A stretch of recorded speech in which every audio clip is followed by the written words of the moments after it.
from all over Africa, the youth will be selected and study in Japan for 2 years to 3 years, including the internship in the Japanese companies, so that there can be a bridge between Japan and Africa. Okay. And so far, from Nigeria, 65 Nigerians have benefited from this program. Okay. Are they still there, or it's completed already? Yes, it's still the ongoing. Yeah. Well, I can't allow you go without asking you, what's your impression about the democracy in Nigeria?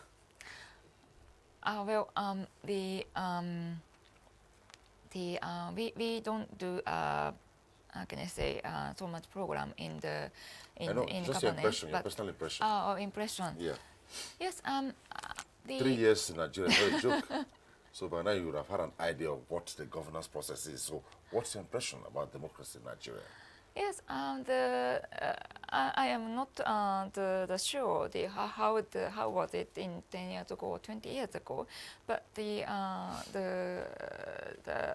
believe that Nigeria is a democratic country, and because the people can express their the feeling, express their the willingness, and so on opinion. Yeah, so from that viewpoint, the Nigeria is a democratic country, I believe. Sometime, someday, your tenure will end in Nigeria as the chief representative of JICA. What impressions will you go with about Nigeria? Given the fact that you came with an impression, now you're here. When you're leaving, what impressions will you have?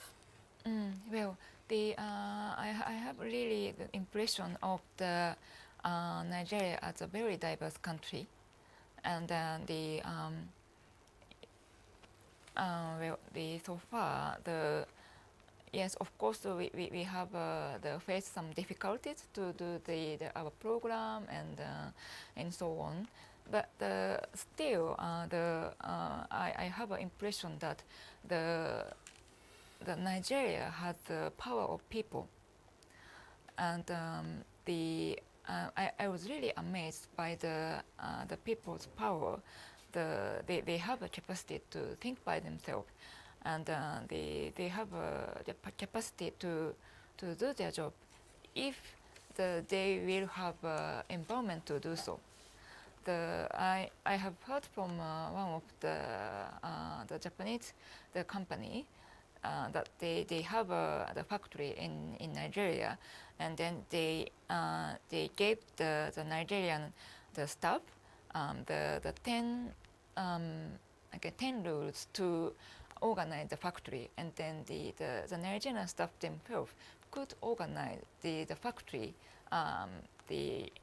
in accordance with the 10 rules only. Sure. And then that can never happen in any other country. That's what he said. Okay. So I'm really amazed by that story, and also I feel the same.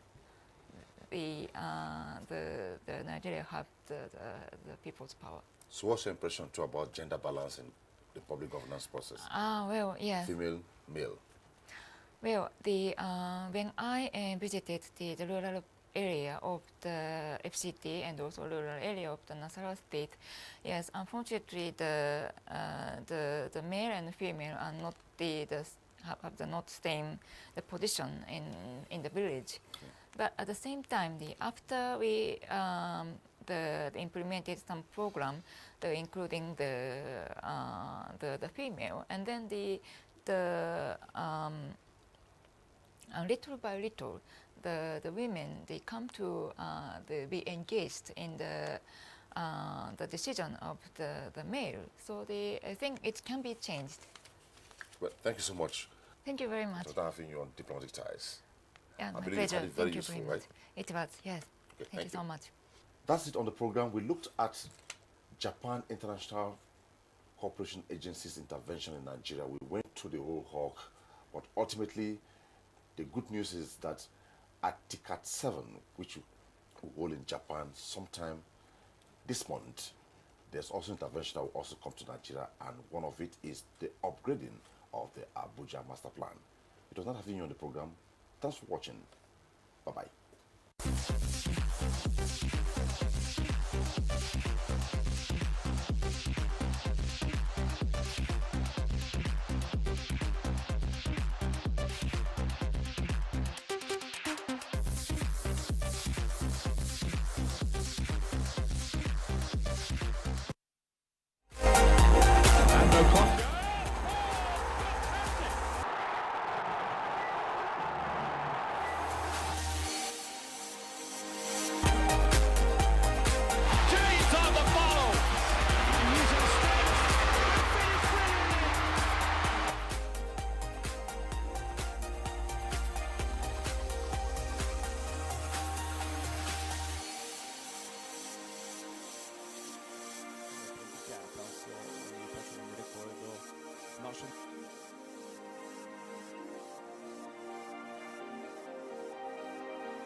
Welcome to Nigeria, a fascinating country.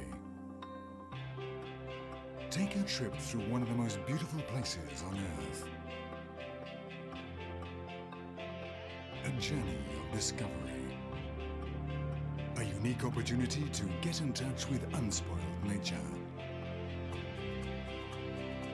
Enjoy your time in a place that offers something for everyone. A land of beautiful contrasts. An experience you won't forget.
Fascinating Nigeria.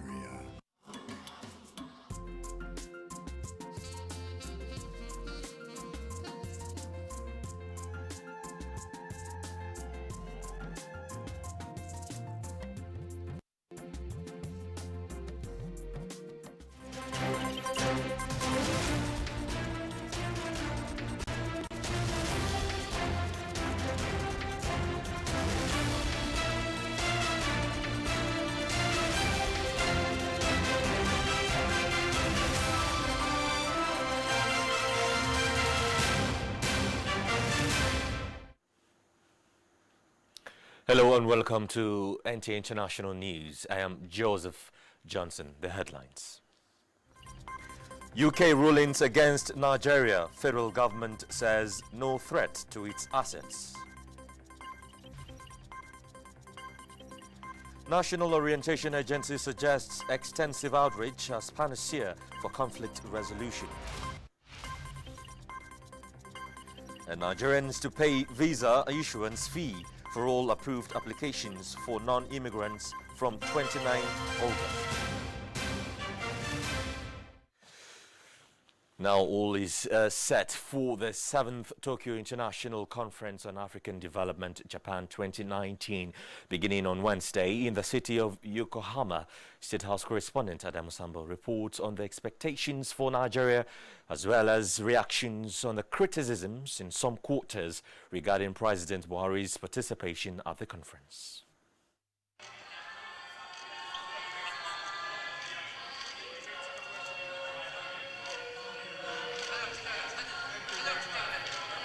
Apart from President Muhammadu Buhari, who was given a befitting welcome here in Yokohama, dozens of other heads of state and government across Africa, international organizations and private companies have also arrived to leverage on the opportunities abound in TICAD 7. Advancing Africa's development through people, technology and innovation is the focus of the conference last held 3 years ago in Nairobi, Kenya. What are the expectations for Nigeria? Nigeria has benefited significantly over the last 3 years. So the meeting here is to essentially take stock of that and then to plan for the next 3 years. And then also it's an opportunity to have bilateral meetings with significant sectors for the Japanese business and government sectors. For instance, with 200 million people, Nigeria should be one of the hubs, manufacturing hubs for Japan to be assembling cars in. There should be some certain networking. The issue of the security challenges in Nigeria, especially in Borno State, is as a result of some factors, mainly unemployment. So I think this conference will foster vista of opportunities to us, especially in the areas of waste to wealth, so that we can engage our youths using new technology. Communication is also very important now. We can also create wealth and jobs using the communication facilities. So I think these two things are also very important. However, for reasons best known to them, some Nigerians back home have been criticizing President Muhammadu Buhari for opting to be in Japan. As they say on certain media platforms, the Nigerian leader ought to have been in France for the G7 conference. For the Foreign Affairs Minister, Geoffrey Onyema, the critics are either being mischievous or ill-informed. I would say there was no basis for that because, first of all, the G7 is for the 7 biggest economies in the world, and we're not yet there. And the Africans who were there were what are considered as the African Union Troika. And the way the Troika works is the incumbent and present president of the AU, the outgoing one, and the incoming one. So they were invited in that capacity. So there's no reason and no basis why Mr. President should have been there. There were also certain media images suggesting a protest by members of the indigenous people of Biafra IPOB against President Muhammadu Buhari's visit to Japan. We sought to hear from Nigeria's ambassador to Japan, Muhammad Gana Yisa, on the veracity of such images. Those pictures were not from Japan, as far as we know, as a mission here, and as far as the Japanese police is concerned. Those pictures were certainly not pictures of events that took place here in Japan. TICAD 7 will be declared open by the Japanese Prime Minister Shinzo Abe at 3 p.m. Wednesday afternoon local time, while President Muhammadu Buhari is scheduled to address plenary on Thursday. From Japan, Adamu Sambu, NTA News. And back home, the federal government has assured Nigerians that the country is not under any kind of threat to lose any of its assets, as has been interpreted by the media. Information and Culture Minister Lai Mohammed made this clarification at a media briefing in Abuja. Anthony Forson has details. Accompanied by his counterpart from Justice, Abubakar Malami, and that of Finance, Budget and Planning, Zainab Shamsuna Ahmed, along with the Central Bank Governor, Godwin Emefiele, Lai Mohammed narrated the history of a contract between the Federal Ministry of Petroleum Resources and a foreign firm, Process and Industrial Development, which has led to a UK court authorizing the seizure of a $9.6 billion assets belonging to Nigeria. The minister explained that in 2010, a 20-year gas supply processing agreement was entered into with P&ID, which the company never performed as agreed. The minister further explained that the contract, having suffered a setback, went to the arbitration court, where Nigeria was said to have breached the contract. After the arbitration award in 2017, Nigeria made several attempts to negotiate the award and resolve the whole issue amicably with P&ID, but to no avail, which eventually led to the enforcement proceedings instituted simultaneously by the company in both the US and the UK. While Nigeria has recorded some measure of success in the case in US, it became clear that the ruling in favor of P&ID were clearly unreasonable and manifestly excessive and exorbitant. We want to place on record that the federal government views with serious concerns the underhanded manner in which the contract was negotiated and signed. Despite the recent recognition of the award by a UK court, and contrary to some reports, Nigeria is not, and I repeat, is not about to lose any of its assets to P&ID. There is no imminent threat to Nigeria's assets. On their part, the Minister of Justice and that of Finance and Budget Planning, as well as the CBN Governor, called on Nigerians to remain resolute as the federal government is determined to protect the citizens' common inheritance. So when you conceived, sign and execute a contract for the supply of gas products without involving IOCs, NPDC, and NNPC as a party to that agreement, you know very well that there are a lot of questions to answer arising from the execution of that agreement. For us in the Ministry of Finance, Budget and National Planning, we take comfort from the efforts that so far have been put in place by the Attorney General and the Minister of Justice to ensure that this judgment is set aside, because the consequences will be unpleasant for each and every Nigerian. And I hope our brothers and sisters in the press will help fight the cause of our country.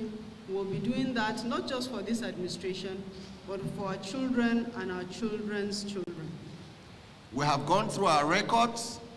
We don't have any information in our records to show that this company brought in 1 cent into this country.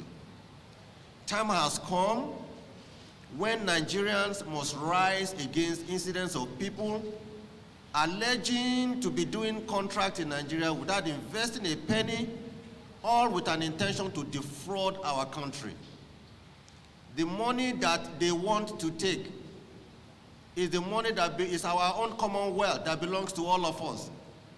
But it is very sad that you will find some Nigerian collaborators with some foreign interest under bogus intentions trying to defraud this country.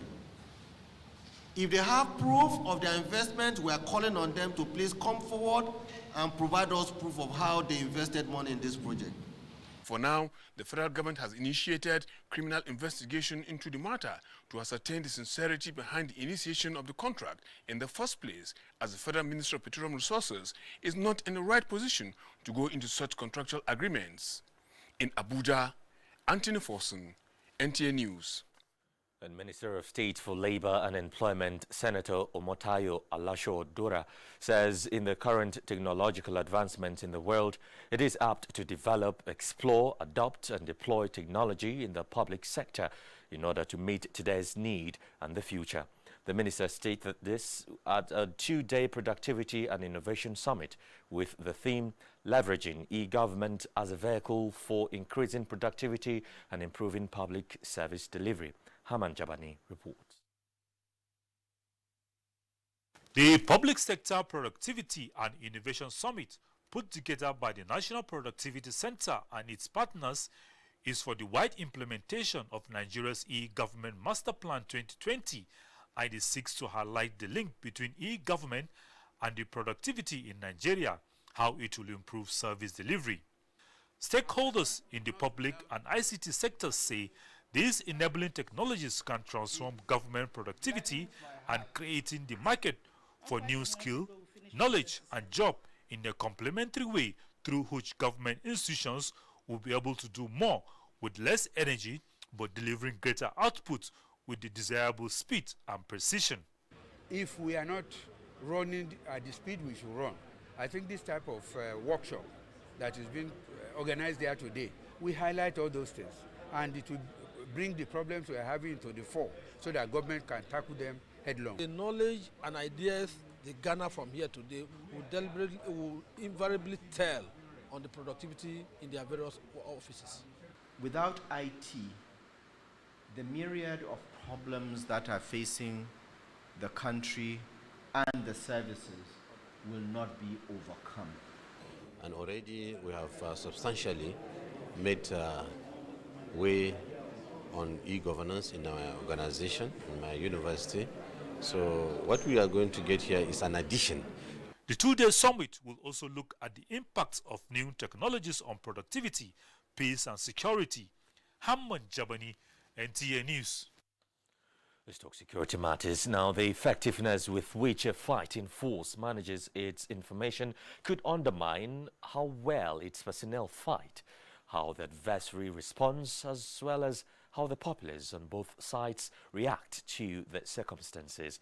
In view of this, the Nigerian Air Force is updating its information management strategies in line with global standards to cope with the dynamic media climate. Najatu Tijani reports from the NAV Strategic Perception Workshop. These information officers from various commands of the Nigerian Air Force are now set to learn new ways of handling the sensitive information they deal with daily. The Chief of the Air Staff, in a message to the officers, says this is a crucial step in reflecting to taxpayers their perception of the Nigerian Air Force as a responsible organization. Your contribution to the troops that are fighting in the field will not only be for destruction of Boko Haram as they are composed now, which is why I also think it is important for us to have some foundation of those concepts, strategic and perception. Air Commodore Ibikunle Daramola is the Director of Public Relations and Information with years of experience. He understands this power of perception and the danger of mismanaging information in this social media age. To be a message to the civil populace that lets them know that your military is with you, with you in this fight to ensure that you are safe and secure. In addition to exposing the information personnel of the service to meet with global best practices in strategic perception management, it is expected that they will learn new techniques in media and social change. Najatu Tijani, NTA News. Now, it is an established fact that broadcasting is an instrument for national development, but if not properly utilized, it can also serve as a tool for discord in any setting. This was pointed out at the 2019 annual lecture of the National Broadcasting Commission in Abuja. Adebola Brookslyn Sunday reports. The 2019 edition of the lecture, which brought together retired and serving veterans as well as media chief executives, is the fifth in the series. Minister of Information and Culture, Lai Mohammed, in a message urged broadcast outfits to always use their platforms in promoting peace and national cohesion. The President Muhammad Buhari-led administration has great respect for the media and will continue to work with them as partners in progress. Deliberations centered on contemporary challenges of the Nigerian state and the need for constructive broadcasting. If it is constructive and if it is productive, the country move ahead. But if it doesn't, then there is a problem. The lecture featured a technical session which provided the opportunity for participants to bear their minds on the profession. Train and retrain. You don't necessarily have to take people to the UK or to outside countries. You can organize it within your own setup. Fake news is a problem, but for the broadcasters to help, they must have access to information. Our mandate is to ensure that people walk the straight and narrow path, and that straight and narrow path is the Nigeria Broadcasting Code. We do that on a daily basis. That's why we monitor stations. Where we need to, we sanction. A lot of times we don't even sanction people. We bring the stations and show them their scorecard. The lecture coincides with the 27th anniversary of the Commission. Adebola Brookslyn Sunday, NTA News. You're watching the news on NTA International, reaching you from Abuja. Stay tuned for more after these messages. Hey, you! And are you how they talk to? I sabi you now. It's in your mind, Abi. The person with them go help us. Baba Toros and Shangalo. Oga Legova, Mr. Sabi. And you know if we carry last for this one. A spear into the top corner.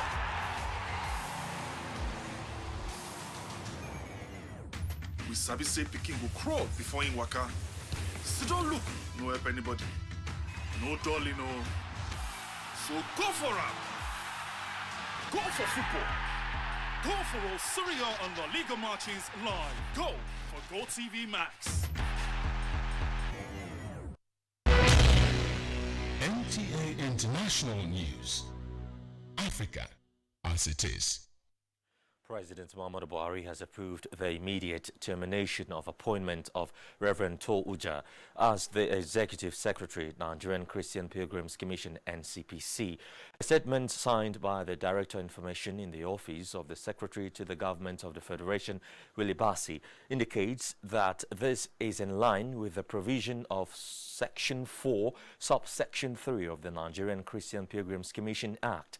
Reverend Uja has therefore been directed to hand over to the Director of Administration in the Commission, Mrs. Esther Gwake, who is to oversee the office pending the appointment of a substantive Executive Secretary.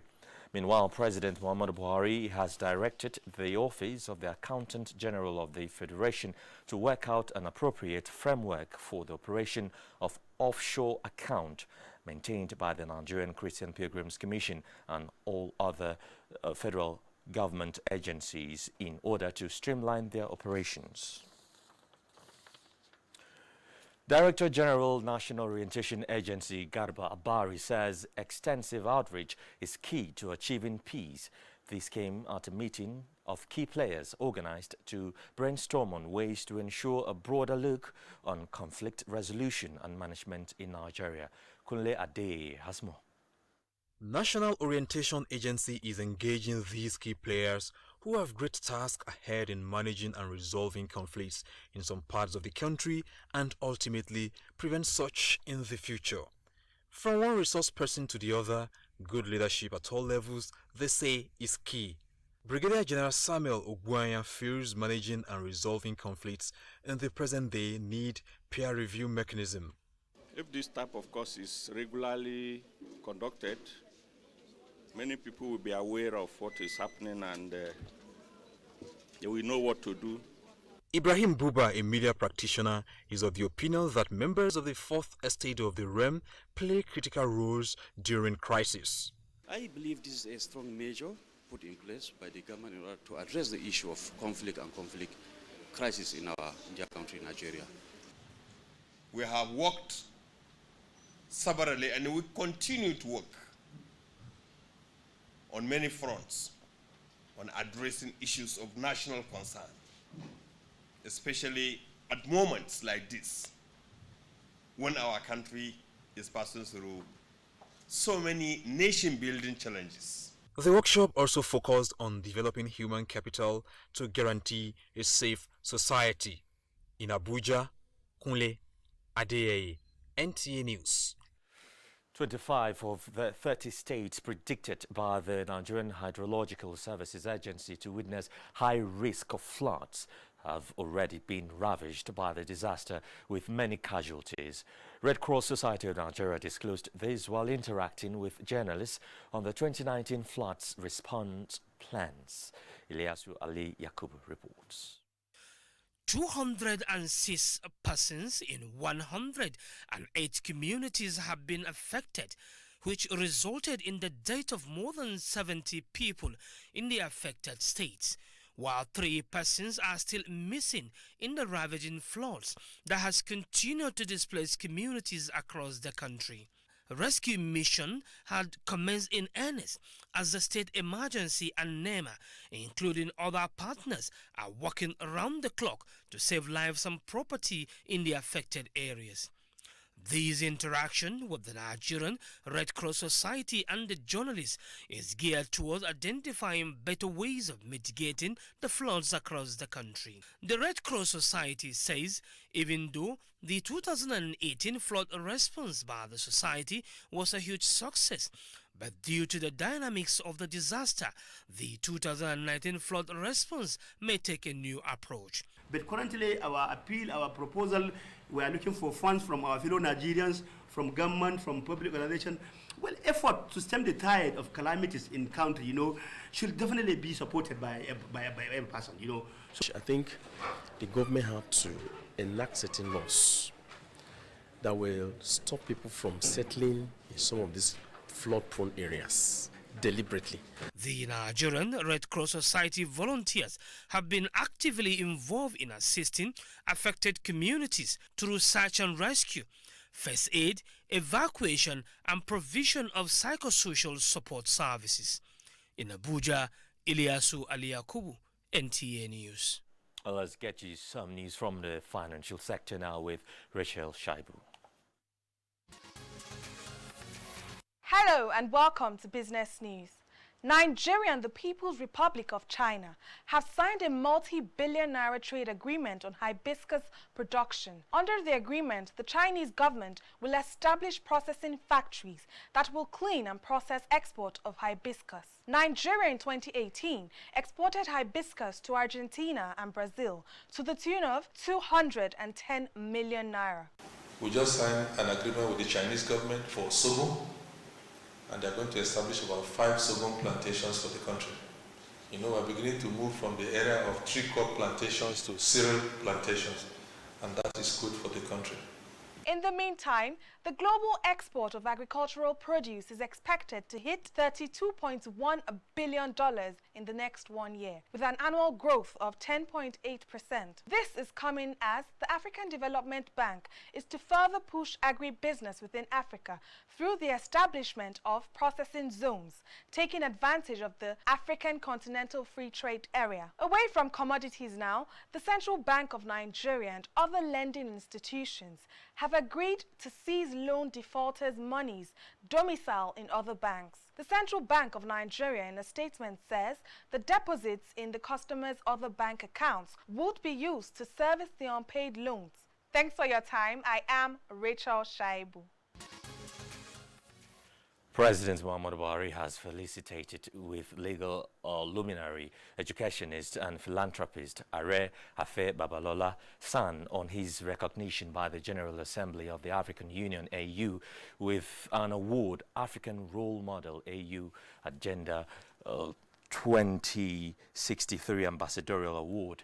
A statement by the Senior Special Assistant to the President, Media and Publicity, Garba Shehu, said the President rejoiced with the renowned philanthropist on the global recognition for his efforts to uplift many people out of poverty through employment, scholarship, training and health.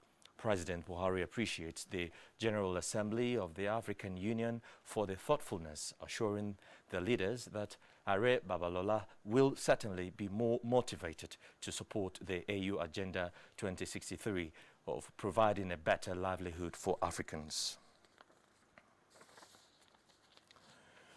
Nigerian citizens will be required to pay a visa issuance fee or reciprocity fee for all approved applications for non-immigrant visas in B, F, H1B, I, L and R visa classifications effective worldwide on 29 August. The reciprocity fee will be charged in addition to the non-immigrant visa application fee, also known as the MRV fee, which all applicants pay at the time of application.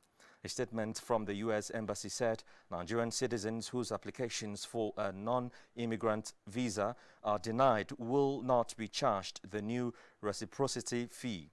Both reciprocity and MRV fees are non-refundable, and the amounts vary based on visa classification. U.S. law requires U.S. visa fees and validity periods to be based on the treatment afforded to U.S. citizens by foreign governments insofar possible.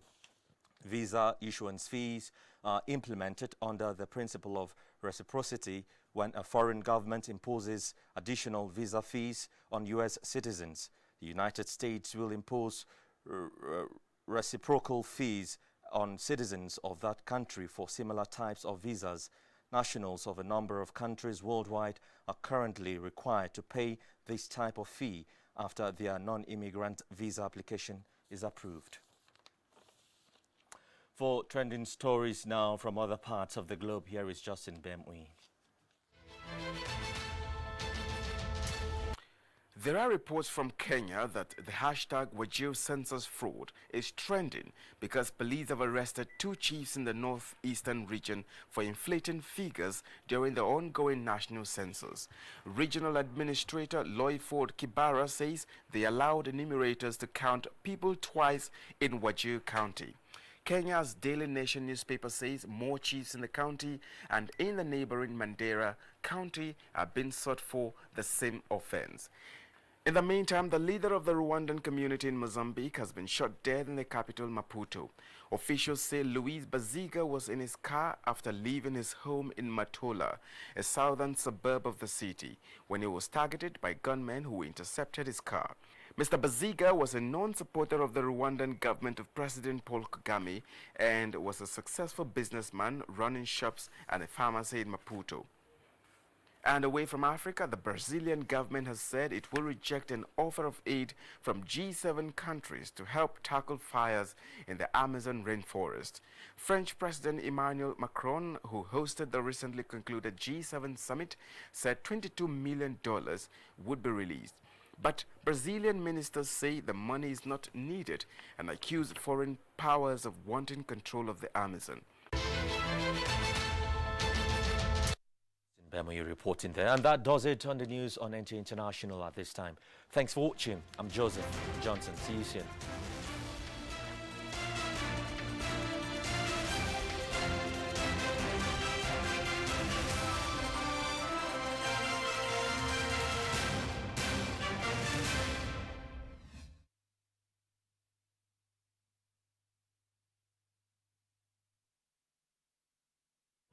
Have you been thinking about coming to Nigeria? Then what are you waiting for? Come share in our wealth of vast resources. Come discover treasure. Come to where there's lots of business opportunities.